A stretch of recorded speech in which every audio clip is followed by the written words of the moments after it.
Hello दोस्तों, स्वागत है आप सभी का हमारे YouTube channel depth study with Ashish में। दोस्तों, ये वीडियो कक्षा 11वीं का इतिहास सब्जेक्ट का चैप्टर नंबर 6 जिसका नाम है 3 वर्ग, इसका दोस्तों पार्ट 2 देखने वाले हैं। दोस्तों पार्ट 1 में हम लोग जो है बहुत ही बेसिक चीजें जो है समझ लिया था, जिसमें से दोस्तों जो पहला वर्ग था पादरी वर्ग और दोस्तों जो दूसरा वर्ग था अभिजात वर्ग, इसके बारे में दोस्तों हम लोग जो है समझ लिए हैं। यदि दोस्तों आप जो है पार्ट 1 देखे हैं तो दोस्तों आप कमेंट कीजिए कि जो पादरी लोग थे वो कहाँ पे रहते थे और दोस्तों ये जो अभिजात वर्ग हैं इन लोग कहाँ पे रहते थे। ठीक है दोस्तों, इसका आंसर जो है आप कमेंट बॉक्स से कमेंट कीजिए। और चलिए दोस्तों जो है हम लोग को पार्ट 2 शुरू करते हैं। दोस्तों पार्ट 2 का जो पहला टॉपिक है वो है नाइट। नाइट मतलब दोस्तों सेना, जो कि मैंने दोस्तों आपको पार्ट 1 में भी बताया था। ठीक है, तो चलिए दोस्तों समझते हैं इसके बारे में। यूरोप में 9वीं सदी से ज्यादातर स्थानीय युद्ध होते रहते थे। इन युद्धों के लिए कृषक सैनिक काफी नहीं थे, इसलिए कुशल से अश्वसेना की जरूरत थी। कुशल अश्वसेना की जरूरत ने एक नए वर्ग को बढ़ावा दिया जो नाइट्स कहलाते थे। दोस्तों जब यहाँ पे सेना की कमी होने लगी तब दोस्तों यहाँ पे जो है यूरोप में क्या हुआ कि ये जो है कुशल अश्वसेना की जो है मांग की जाने लगी। अश्व मतलब होता है घोड़ा, सेना मतलब सेना। ठीक है, तो दोस्तों जो सेना घोड़ा पर बैठ के जो है युद्ध करता है या फिर एक जगह से दूसरी जगह जाता है तो दोस्तों इसको जो है अश्वसेना बोलते हैं। तो दोस्तों जो अश्वसेना होती है यहाँ पे जो है इसकी मांग बढ़ने लगी यूरोप में। ठीक है, जब दोस्तों इसकी मांग बढ़ने लगी तब दोस्तों यहाँ पे जो है जो अश्वसेना है वो यहाँ पे बनाया गया और इसी को दोस्तों क्या कहा गया, नाइट। ठीक है, आशा करता हूँ दोस्तों आपको जो है समझ में आ गया होगा। चलिए आगे समझते हैं। वे लॉर्ड से उसी प्रकार से संबंध थे जिस प्रकार लॉर्ड राजा से संबंध थे। मतलब दोस्तों जैसे कि मैंने आपको बताया था कल कि जो लॉर्ड होते थे वो दोस्तों राजा के अधीन होते थे और दोस्तों जो किसान होते थे वो लॉर्ड के अधीन होते थे। ठीक है, उसी प्रकार से दोस्तों जो नाइट होते थे वो भी दोस्तों इसके अधीन होते थे। ठीक है, लॉर्ड ने नाइट को भूमि का एक भाग दिया था जिसे दोस्तों क्या कहा जाता है, नफीक कहा जाता था। ठीक है, ये दोस्तों जो लॉर्ड होते थे वो जो है नाइट को भाग देते थे, मतलब एक जो है भूमि का टुकड़ा देते थे रहने के लिए, वहां पे घर बसाने के लिए। ठीक है दोस्तों, उस भूमि को क्या कहा गया था, नफीक कहा गया था। ठीक है, आपका एमसीक्यू में पूछा जा सकता है, इसलिए दोस्तों आप जो है इसको याद कर लीजिए। यह 1000 से 2000 एकड़ या उससे अधिक हो सकती थी, जिसमें नाइट और उसके परिवार के लिए एक चक्की और मदिरा संपीड़क के अतिरिक्त उसके परिवार के लिए घर, चर्च और उस पर निर्भर व्यक्तियों के रहने की व्यवस्था शामिल थी। दोस्तों ये जो होता था, जो दोस्तों लॉर्ड दोस्तों जो नाइट लोगों को जो जमीन देते थे उसको दोस्तों फीक कहते थे। ठीक है, जो मैंने आपको भी बताया। और दोस्तों ये जो जमीन होता था वो 1000 से लेकर 2000 एकड़ तक था। ठीक है, आप समझ सकते हैं ये कितना बड़ा था। ठीक है, और उस क्षेत्र में दोस्तों ये जो है नाइट उसके परिवार लोग, ठीक है, सारे दोस्तों यहाँ पे जो है रहते थे। और साथ ही साथ दोस्तों इन लोग जो है संपीटर जो मदिरा वाली जगह थी वहां पे दोस्तों बच्चे लोग काम भी क्या करते थे। ठीक है, मैंने दोस्तों जो है पार्ट 1 में इसको जो है बहुत ही बेहतरीन ढंग से समझाया था कि राजमिस्त्री क्या करते थे, ठीक है, बच्चे क्या करते थे, औरतें क्या करती थी। ठीक है, ये सारा चीज दोस्तों मैंने जो है पार्ट 1 में आपको बता दिया है। सामंती मैनर की तरह फीक भी भूमि भूमि को कृषक जोतते थे। दोस्तों ये जो फीक का जो भूमि था, जो दोस्तों नाइट का था, वो दोस्तों जो है इस भूमि को भी किसने जोता था, न कृषक लोगों ने। ठीक है, बदले में नाइट अपने लॉर्ड को एक मिश्रित रकम देता था और युद्ध में उसकी तरफ से लड़ने का वचन देता था। दोस्तों नाइट क्या होता है, मतलब सेना। ठीक है, तो दोस्तों जब लॉर्ड ने इसको भूमि दिया, लॉर्ड ने जब नाइट को भूमि दिया तो दोस्तों इसके बदले में नाइट जो है इसको क्या देते थे ना, दोस्तों जो है कभी भी युद्ध होता था तो इसको जो है सेना जो है देते थे। ठीक है, ये चीज आपको जो है समझ में आ रहा होगा।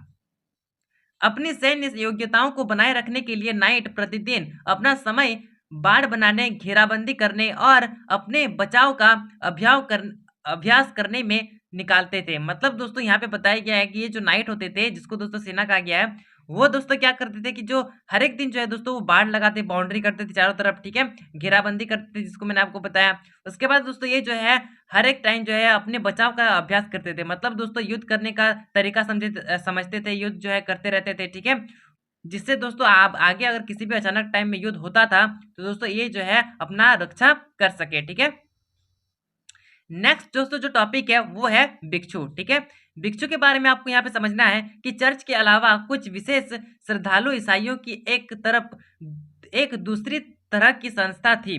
मतलब दोस्तों ये जो चर्च होते थे जिसमें दोस्तों पादरी वर्ग रहते थे, पादरी मतलब ईसाई लोग, उसके अलावा दोस्तों और भी कुछ कुछ ईसाई थे जो दोस्तों क्या होने लगे, एक दूसरी संस्था थी, ठीक है। और वे जो ईसाई लोग होते थे वो दोस्तों जो है कहाँ पे रहते थे ना, ये लोग जो है नगरों और गाँव में रहा करते थे, ठीक है। एकांत जीवन जीना इन लोग को पसंद होता था। किन लोग का मैं बात कर रहा हूँ, दूसरा ईसाई लोगों का, ठीक है, जो दोस्तों चर्च में नहीं रहते थे, ठीक है। मैंने आपको यहाँ पे ये बता रहा हूँ कि जो पादरी वर्ग हुआ करता था वो दोस्तों पादरी वर्ग में ईसाई लोग रहते थे, ठीक है। तो ईसाई लोग दोस्तों कहाँ पे रहते थे, चर्च में। लेकिन कुछ कुछ ऐसे पादरी थे, कुछ कुछ ऐसे ईसाई लोग थे जो दोस्तों चर्च में ना रहकर जो है नगरों और गाँव में रहते थे, ठीक है। और दोस्तों इन लोग जो है अकेला जीवन जो है जीना पसंद करते थे।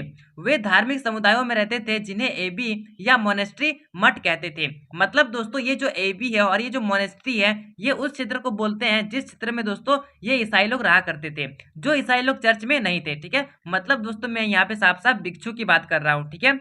आपको अच्छे से समझ में आ रहा होगा। यहाँ पे दोस्तों आगे समझिए, दो प्रसिद्ध मठ है जो कि यहाँ पे आप देख पा रहे होंगे, सेंट बेनेडिक्ट जो कि दोस्तों 529 में इटली में बना था, ठीक है। और दोस्तों ये जो क्लूनी था वो 910 में बरगंडी में बना था, ठीक है। ये दोनों आपको याद होनी चाहिए ताकि आपके एग्जाम में पूछा जाए तो दोस्तों आपको जो है इसका आंसर पता हो, ठीक है। भिक्षु अपना सारा जीवन और समय प्रार्थना करने, अध्ययन और कृषि में लगाने का व्रत लेता था, ठीक है। भिक्षु की जिंदगी पुरुष और स्त्रियां दोनों ही अपना सकते थे, ठीक है। और दोस्तों मैंने आपको ये भी बताया था कि ये जो भिक्षु होती थी वो इंसान बनते थे जो दोस्तों कभी भी लाइफ में शादी नहीं करते थे, ठीक है। तो दोस्तों जो भिक्षु पुरुष होते थे उसको दोस्तों मोंग कहते थे, और वहीं पर दोस्तों जो भिक्षु जो है स्त्री हुआ करती थी उसे दोस्तों क्या बोलते हैं, नन, ठीक है। 13वीं सदी से भिक्षुओं की कुछ समूह जिन्हें फ्रायर कहते थे। मतलब दोस्तों ये जो भिक्षु है इसका कुछ अलग एक समूह उभर कर सामने आता है जिसको दोस्तों क्या बोलते हैं ना, फ्रायर बोलते हैं, ठीक है। उन्होंने मठ में ना रहने का निर्णय लिया। अब दोस्तों यहाँ पे मैंने आपको जो बताया एबी और मोनेस्ट्री, जिसमें दोस्तों कौन लोग रहते हैं ना, भिक्षु लोग, ठीक है। दोस्तों ये जो भिक्षु है ये एबी या मोनेस्ट्री जगह पर रहते थे, ठीक है। और दोस्तों लेकिन एक अलग वर्ग सामने आता है यहाँ पे भिक्षुओं का, जिसको दोस्तों फ्रायर कहा जाता है। लेकिन ये फ्रायर जो है दोस्तों मठ में नहीं रहते थे, ठीक है। लेकिन यहाँ पे ये रहते कहाँ पे थे इसको समझिए। वे एक स्थान से दूसरे स्थान पर घूम घूम कर लोगों को उपदेश देते और दान से अपनी जीविका चलाते थे। तो दोस्तों यहाँ पे आपको समझ में आ रहा होगा कि कुछ भिक्षु जो है यहाँ पे मठ में रहते थे, लेकिन दोस्तों कुछ कुछ भिक्षु जो है एक स्थान से दूसरे स्थान जो है भटकते रहते थे, ठीक है। अब चलिए नेक्स्ट टॉपिक को समझते हैं। नेक्स्ट टॉपिक है दोस्तों चर्च और समाज। मतलब चर्च और समाज का क्या रिश्ता था, ठीक है, इसके बारे में दोस्तों हम लोग जो यहाँ पे समझने वाले हैं। यूरोपवासी ईसाई बन गए थे। 4वीं सदी से ही क्रिसमस और ईस्टर कैलेंडर की महत्वपूर्ण तिथियां बन गए। 25 दिसंबर को मनाए जाने वाले ईसा मसीह के जन्मदिन ने एक पुराने पूर्व रोमन त्योहार का स्थान ले लिया। मतलब दोस्तों यहाँ पे बताया गया है कि ये जो 25 दिसंबर होता था, जिसमें दोस्तों ईसाई लोगों का एक बहुत ही बड़ा फेस्टिवल है, जिसमें दोस्तों ईसाई मसीह का जन्म के उत्सव पर ये जो है त्योहार मनाया जाता है क्रिसमस डे के रूप में। तो दोस्तों ये जो त्योहार है वो बहुत ही ज़्यादा जो है प्रसिद्ध त्योहार था ईसाई लोगों के लिए, और साथ ही साथ दोस्तों ये जो है पूर्व रोमन साम्राज्य का भी एक महत्वपूर्ण त्योहार था, ठीक है। ईस्टर ईसा के सुलारोपण और उनके पुनर्जीवित होने का प्रतीक था, ठीक है दोस्तों। अब चलिए आगे समझते हैं। काम से दबे कृषक इन पवित्र दिनों छुट्टियों का स्वागत इसलिए करते थे क्योंकि इन दिनों में उन्हें काम नहीं करना पड़ता था। अब दोस्तों जो यहाँ पे ईसाई लोगों का बात किया गया है कि जो ईसाई लोग हुआ करते थे, जब दोस्तों इन लोग को क्रिसमस के लिए छुट्टी मिलती थी, इन लोग को काम नहीं करना पड़ता था, तब दोस्तों इन लोग को जो है बहुत ही ज़्यादा खुशी होती थी। क्यों? क्योंकि दोस्तों इन लोग को जो है उस समय काम नहीं करना पड़ता था, ठीक है। वैसे तो यह दिन प्रार्थना करने के लिए था, परंतु लोग सामान्यतः इसका अधिकतर समय मौज मस्ती करने और दावतों में बिताते थे, क्योंकि दोस्तों इन लोग को जो है क्रिसमस के दिन ही दोस्तों जो है छुट्टी मिलता था, जिस कारणवश दोस्तों इन लोग जो है इस छुट्टी का जो है मजा जो है, जो एंजॉय है, वो बहुत ही अच्छे से निभाते थे, ठीक है। तो दोस्तों यहाँ पे यही चीज बताया गया है कि इन लोग जो है जब क्रिसमस का छुट्टी मिलता था तब दोस्तों इन लोग जो है बहुत ज्यादा मौज मस्ती करते थे, ठीक है। यहाँ पे नेक्स्ट है कि तीर्थ यात्रा ईसाइयों के जीवन का एक महत्वपूर्ण हिस्सा था, और दोस्तों ये जो ईसाई लोग थे इन लोग जो है तीर्थ यात्रा भी यहाँ पे करते थे, ठीक है। अब दोस्तों जो नेक्स्ट टॉपिक है वो दोस्तों आपका जो है जो टॉपिक था, जो चैप्टर था आपका 3 वर्ग, उसी में दोस्तों जो तीसरा वर्ग था वो था किसान, ठीक है, जिसको दोस्तों हम लोग जो है तीसरा वर्ग की श्रेणी में रखे थे। तो दोस्तों चलिए अब किसान के बारे में समझते हैं। यह एक विशाल समूह था जो पहले दो वर्गों का भरण पोषण करते थे। अब देखिए दोस्तों, ये जो किसान थे ये जो है कृषि करते हैं, ठीक है, कृषि से अनाज होता है और अनाज के कारण ही दोस्तों जो है समाज का जो है भरण पोषण किया जाता है, ठीक है। कृषक दो प्रकार के थे, एक थे स्वतंत्र किसान जिसके पास खुद की जमीन हुआ करती थी, और दोस्तों जो दूसरे थे वो थे दास, मतलब कृषि दास, अर्थात दोस्तों जिसके पास जमीन नहीं होती थी वो दोस्तों जो है दास के रूप में काम करते थे, ठीक है। पुरुषों को सैनिक सेवा में वर्ष में कम से कम 40 दिनों तक कार्य करना पड़ता था। अब दोस्तों जो पुरुष होते थे उन लोग को दोस्तों कम से कम वर्ष में 40 दिन जो है सैनिक के रूप में काम करना पड़ता था, ठीक है। इस तरह का नियम दोस्तों आप जो है यहाँ पे देख पा रहे हैं।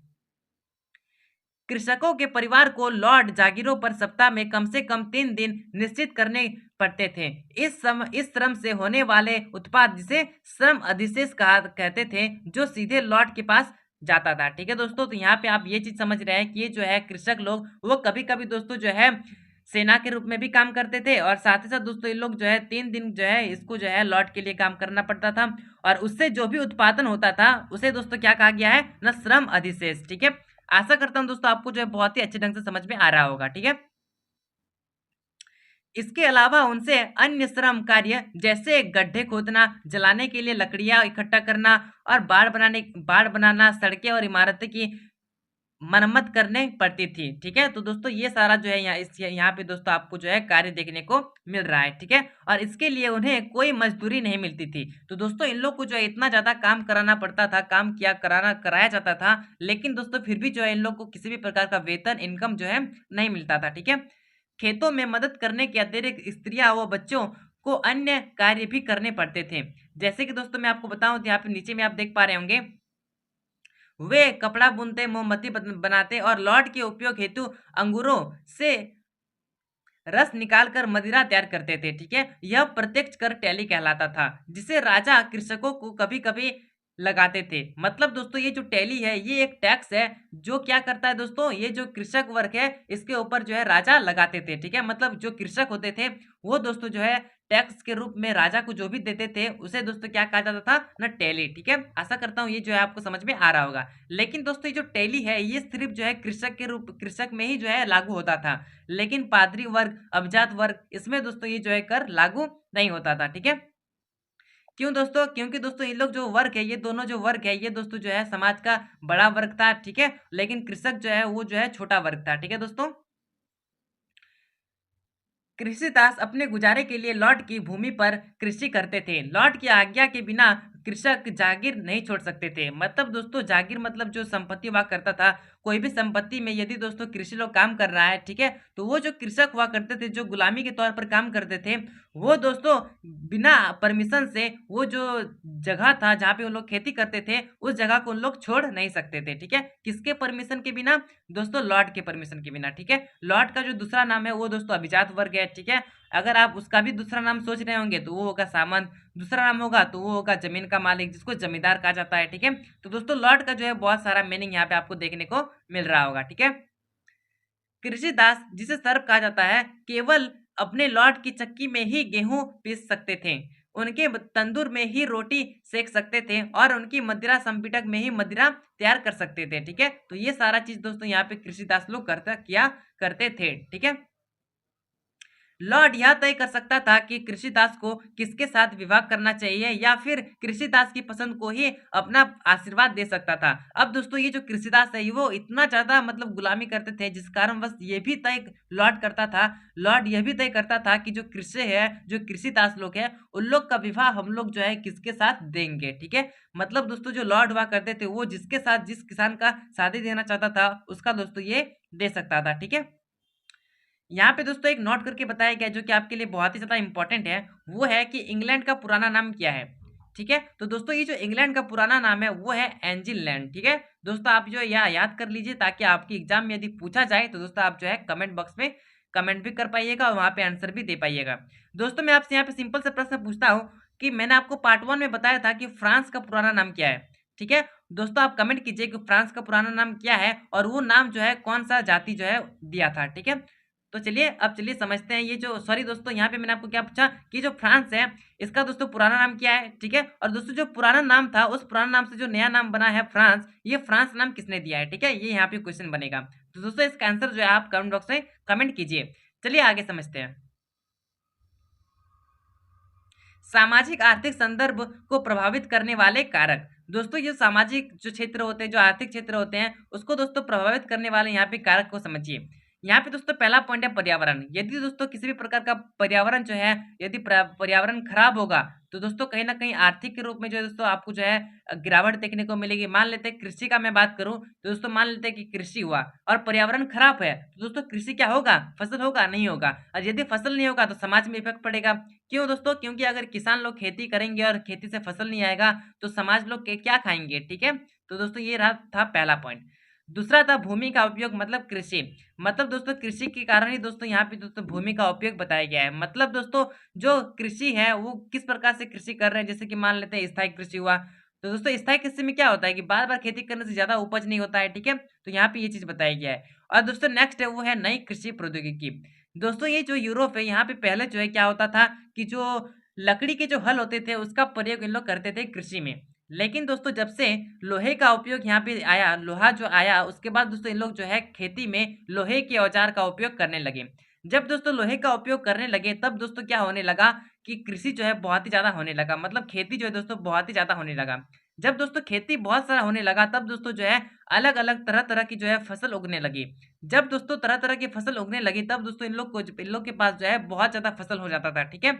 मान लेते हैं कि कोई भी किसान एक साल में मान लेते हैं कि इतना किलो जो है चावल उवल जो भी खाता है, ठीक है, एक साल में इतना किलो खाता है, ठीक है, उसका परिवार जो है इतना किलो चावल खाता है। लेकिन दोस्तों मान लीजिए कि उसके पास जो है इतना किलो का जो है इतना किलो जो है अनाज ये उगा लिया, ठीक है। जब इतना किलो अनाज उगा लिया मतलब दोस्तों 500 किलो ज्यादा है, ठीक है, ये 500 किलो ज्यादा है। तो दोस्तों ये जो 500 किलो है ये क्या करेगा। तब दोस्तों इन लोग के पास आइडिया आया कि क्यों ना ये जो हम लोग के पास अनाज बच जा रहा है इस अनाज का उपयोग हम लोग जो है बेचने के रूप में करें। ये जो है अनाज इसको हम लोग बेच देंगे। यदि दोस्तों इस अनाज को इन लोग बेच देगा तो कहीं ना कहीं इन लोग का ही प्रॉफिट है, ठीक है। इन लोग का जो भरण पोषण भी हो जा रहा है, साथ ही साथ दोस्तों ये जो है जो बच गया उसको दोस्तों बेच देंगे तो कहीं ना कहीं दोस्तों इन लोग के पास जो है पैसा भी आ जाएगा, ठीक है। तो दोस्तों ये जब आइडिया कृषकों लोगों के पास आया तब दोस्तों ये कृषक लोग क्या किए कि इन लोग जो है एक जगह पर बैठ गए और बैठने के बाद दोस्तों वहां पे जो है जो भी चीज इन लोग अनाज उगाते थे जो बच जाता था उसको दोस्तों वहां पे बेचते थे। तब दोस्तों यहाँ पे जो है अलग अलग कृषक अलग अलग किसान जो है उन लोग सभी की यही सोच थी। तब दोस्तों बहुत सारे किसानों का एक समूह जो है दोस्तों मंडी के रूप में एक जगह पर आश्रित हुआ और वहीं पर दोस्तों इन लोग जो है क्या करने लगा ना बिजनेस स्टार्ट करने लगा। जब दोस्तों यहाँ पे ये लोग बिजनेस स्टार्ट करने लगा तब दोस्तों एक जो है नया वर्ग उत्पन्न होता है जिसको दोस्तों यहाँ पे आप देख पा रहे होंगे नए नगरवासी और चौथा वर्ग, ठीक है, मतलब नए नगरवासी, नए नगर और नगरवासी, ठीक है। तो दोस्तों जब यहाँ पे कृषि का ज्यादा जो है उत्पादित होने लगा तब दोस्तों कृषि लोग जो है नगर में जाके दोस्तों बिजनेस स्टार्ट करती है। जब दोस्तों ये लोग बिजनेस स्टार्ट कर दिया तब दोस्तों उस क्षेत्र को क्या बोला जाने लगा ना नए नगर और नगरवासी, ठीक है। तो दोस्तों आपको समझ में आया कि किस प्रकार से दोस्तों ये जो चौथा वर्ग है वो उत्पन्न होता है, ठीक है। तो चलिए दोस्तों अब जो है इस वर्ग के बारे में समझते हैं। कृषि में विस्तार हुआ और उसके साथ ही जनसंख्या व्यापार और नगरों का भी विस्तार हुआ। यूरोप की जनसंख्या तेजी से बढ़ रही थी, क्यों, क्योंकि दोस्तों यहाँ पे जो है कृषि का विस्तार हो रहा था। कृषि का विस्तार हो रहा था मतलब दोस्तों जो है इंसान लोग जो है वो तरह तरह की फसलें खा रहे थे। जब दोस्तों तरह तरह की फसलें खाएंगे तो उन लोग का स्वास्थ्य अच्छा होगा, स्वास्थ्य अच्छा होगा दोस्तों तो लोग जो है ज्यादा दिन तक जी पाएंगे, ठीक है। तो इस तरह से दोस्तों इन लोग का जो जनसंख्या है वो धीरे धीरे करके बढ़ रहा था, ठीक है। लोगों को बेहतर आहार मिल रहा था जिससे लोगों की जीवन अवधि बढ़ गई थी। 8वीं सदी से तुलना में 13वीं सदी के लोग 10 साल अधिक जी रहे थे। अब दोस्तों यहाँ पे जो 8वीं सदी में जो इंसान लोग जीता था मान लेते 70 साल जी रहा है तो दोस्तों वहीं पर 13वीं सदी के जो लोग हैं वो दोस्तों 80 साल जी रहे हैं, ठीक है। ये जो 10 साल फर्क हुआ वो किस कारण हुआ दोस्तों, कृषि के कारण, ठीक है। कृषि में जो है तरह तरह की फसलें हुई। अब मान लेते हैं दोस्तों कोई इंसान जो है सही सही जो अच्छा अच्छा फसल खाता है, असल से अच्छा अच्छा जो है खाना खाता है तो कहीं ना कहीं उसका स्वास्थ्य ठीक रहेगा, ठीक है। जब दोस्तों वो उसका स्वास्थ्य ठीक रहेगा मतलब वो जो है लंबा समय तक जिएगा। तो दोस्तों ये जो आप डिफरेंस देख पा रहे हैं कि 8वीं सदी में 70 साल तक जी रहा है और 13वीं सदी में 80 साल तक जी रहा है, मतलब ये जो 10 साल का अंतर है वो दोस्तों यहाँ पे जो है अनाज के कारण, खाना के कारण दोस्तों आपको देखने को मिल रहा है, ठीक है। आगे समझिए, जिन कृषकों के पास अपनी आवश्यकताओं से अधिक खाद्यान्न होता था उन्हें ऐसे स्थान की जरूरत महसूस हुई जहां वे अपना एक बिक्री केंद्र स्थापित कर सके, जहां वे अपना उपकरण और कपड़े खरीद सके। तो दोस्तों मैंने आपको क्या बताया, पहले में ही बताया था दोस्तों, जो कृषक होते थे, जब दोस्तों इन लोग को जो है लोहा का औजार मिल गया, तब दोस्तों इन लोग की जो है कृषि बहुत ही अच्छे ढंग से करने लगे, बहुत ही ज्यादा करने लगे। जब दोस्तों बहुत ज्यादा कृषि होने लगा, तब दोस्तों इन लोग जो है एक आइडिया आया कि क्यों ना हम लोग भी एक जो है बिक्री केंद्र खोलें, मतलब दोस्तों बेचने का स्थान एक खोलें। ठीक है, तब दोस्तों ये जो है बहुत सारे किसानों के पास यही आइडिया आया। तब दोस्तों इन लोग क्या करने लगा कि एक जगह पर बैठकर जो है अपना बिजनेस स्टार्ट करता है। और दोस्तों बिजनेस कहाँ होता है ना, नगर में होता है। ठीक है, तो दोस्तों ये जो चीज था, ये दोस्तों आपको देखने को मिल रहा है कि किसान लोग जो है अपने डेवलपमेंट के अनुसार दोस्तों जो तीसरा वर्ग था उससे चौथा वर्ग और एक बन गया। ठीक है, अब आगे समझिए दोस्तों, एक प्रसिद्ध कहावत थी, नगर की हवा स्वतंत्र बनाती है। स्वतंत्र होने की इच्छा रखने वाले अनेक कृषिदास भागकर नगरों में छिप जाते थे। ठीक है, मतलब दोस्तों यहाँ पे बताया गया है कि जो नगर होता है वहां पे दोस्तों स्वतंत्रता महसूस होती है, वहां पे इंसान कुछ भी कर सकता है। ठीक है, अपने लॉर्ड की नजरों से एक वर्ष व एक दिन तक छिपे रहने में सफल रहने वाला कृषिदास एक स्वाधीन नागरिक बन जाता था। ठीक है, तो दोस्तों जितने भी कृषिदास हुआ करते थे वो दोस्तों अब जो है धीरे धीरे करके कहाँ जा रहे हैं, नगर की ओर। ठीक है, नेक्स्ट है दुकानदारों और व्यापारियों बहुतायत थे। मतलब दोस्तों जो दुकानदार हो गया, जो व्यापारी हो गए, वो दोस्तों बहुत ही ज्यादा संख्या में यहाँ पे उत्पन्न होने लगे थे। ठीक है, बाद में विशिष्ट कौशल वाले व्यक्तियों जैसे साहूकार और वकीलों की आवश्यकता पड़ी। ठीक है, बड़े नगरों की जनसंख्या लगभग 30,000 होती थी। ठीक है, और ये कहा जा सकता है कि उन्होंने समाज में एक चौथा वर्ग बना लिया था, जिसको दोस्तों नगर वर्ग मतलब नगरवासी, अर्थात दोस्तों नए नगर और नगरवासी के नाम से हम लोग जो है जानते हैं। ठीक है, तो दोस्तों ये रहा हमारा जो है चौथा वर्ग। ठीक है, तो दोस्तों आशा करता हूँ ये जो पार्ट 2 था दोस्तों आपको बहुत ही बेहतरीन ढंग से समझ में आ गया है। ठीक है, अब पार्ट 2 दोस्तों जो है आपका बहुत ही बेहतरीन ढंग से समझ में आ गया है। अब दोस्तों हम लोग का जो है पार्ट 3 आएगा, जिसमें दोस्तों हम लोग का जो चैप्टर है वो बहुत ही अच्छे ढंग से कंप्लीट हो जाएगा। ठीक है, तो दोस्तों चलिए अब मिलते हैं नेक्स्ट पार्ट में। तब तक के लिए दोस्तों आप जो है हमारे टेलीग्राम ग्रुप से जुड़ जाइए। टेलीग्राम ग्रुप का लिंक आपको डिस्क्रिप्शन में मिल जाएगा। और चैनल को सब्सक्राइब नहीं किया है तो चैनल को सब्सक्राइब कर दीजिए। और दोस्तों मैं यहाँ पे थोड़ा सा प्रश्न पूछ लेता हूँ, ताकि दोस्तों आपका जो पार्ट 2 है वो क्लियर है या नहीं दोस्तों, इससे आपको जो है पता चल जाएगा। दोस्तों क्वेश्चन है कि ये जो भिक्षु थे, वो दोस्तों जो स्त्री भिक्षु थी वो क्या कहलाती थी, और दोस्तों जो पुरुष भिक्षु था वो क्या कहलाता था। ठीक है, ये आप कमेंट कीजिए। और साथ ही साथ दोस्तों आप ये भी कमेंट कीजिए कि ये जो कृषक थे, ये दोस्तों कृषक लोग जो थे, जो किसान लोग थे, वो दोस्तों जो है चौथा वर्ग का निर्माण करते हैं, तो उसका जो मुख्य कारण था वो क्या था। ठीक है, तो दोस्तों ये दोनों प्रश्न के आंसर जो आप क्वेश्चन आंसर दीजिए कमेंट बॉक्स में। अब चलिए दोस्तों मिलते हैं पार्ट 3 में, तब तक के लिए जय हिंद, जय भारत।